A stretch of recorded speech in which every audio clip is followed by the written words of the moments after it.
gars yi ziar naa leen wax ji nga xam ne moom la Ousmane Sonko wax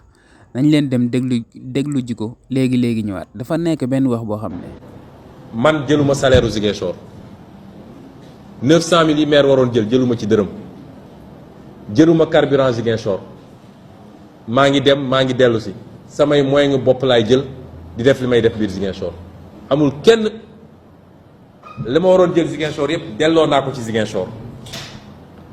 lii ma dugal ko ci économie sociale et solidaire pour ñu jàppale ndaw ñi ak jigéen ñi ci ay financement je ne coûte pas un centime à Ziguinchor man waaye yem ma ci loolu pexe bu ma am wër naa fu ne seet ay bonne volonté pour xool lu may dajale andi Ziguinchor temps la ñëw naa andi leen ñaari camion de ramassage d'ordures may ko Ziguinchor ñëw naa andi camion bu mag 20 mètres cubes may ko Ziguinchor ñëw naa andi pondeuse à pavé pour ñu mën a defar suñuy pavé ñun suñu bopp di ko def di defar suñuy tali may ko Ziguinchor ñëw naa fekk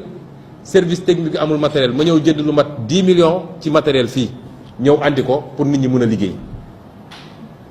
li ma dugalagum yëpp ci Ziguinchor soo ko doon xayma ay dizaine de millions la te soxla woon naa ko ci sama bopp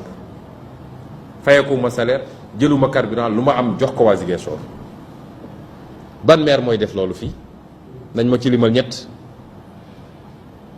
mosumaa jënd benn billet avion boo xam ne ci xaalisu Ziguinchor la kon yéen xam ngeen sama yéene ci Ziguinchor lay wane ni mbir mi politique la dem bi ñu defee seen daje am na ñu jël parole ne Sonko daf ñoo dàq ci mairie bi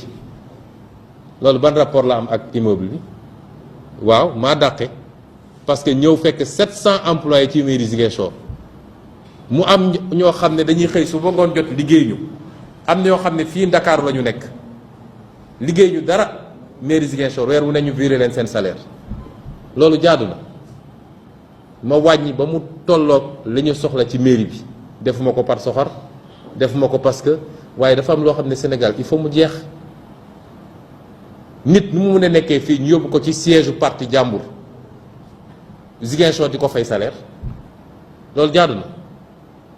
nit nu mu nekkee Mbour wala Kaolack di def leneen mais militant la ñu jël ko di ko fay salaire man maa wàññi te wàññi gi jeexagul lépp loo xam ne amul rapport ak mairie Ziguinchor mënu cee fay ay salaire yooyu ma dajale noonu moom laa réorienté ci yeneen moo tax budget bi boo ko seetee ren budget bi salaire yi ak fonctionnement bi moo doon jël 83%.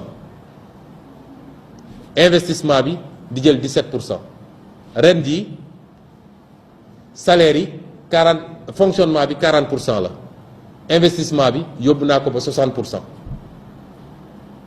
loolu mooy tax ma defar école yi mooy tax ma defar poste de santé yi moo tax ma defar télé yi moo tax programme yi ngeen gis yëpp Ziguinchor waaye suñ jëloon xaalis boobu yëpp di ko jox ay nit yoo xam ne liggéeyuñu amaluñu njëriñ Ziguinchor kon loolu dem jaxasoo ak étudiants yi xam ngeen ni loolu politique la amatul benn rapport ak li ñuy wax nii lii moo tax may leen gars yi ngir yàlla jëmu yonante bi dama leen di ñaan rek ngeen jàppale Ousmane Sonko bii nii ngeen jàppale ko te yàlla tax ngir yàlla ak jëmu yonante bi ngeen jàppale ko ndax dafa nekk benn politicien boo xam ne bokkul ak politiciens yi fi nekkoon ndax du fen kenn du diggee dara loo xam ne du ko def moo tax lu muy wax yëpp dëgg lay doon dalay wax dëgg bu wër keñ ne la soo ma falee tamit li nga bëgg duma la ko defar lii la lay defaral tul loolu am fi woon gars yi ni ñu jàppee woon population bi mooy lu ma falee dinaa leen defaral dinaa def duñ def dara kii nag day ñëw wax la carrément li mën a nekk ak li mënul nekk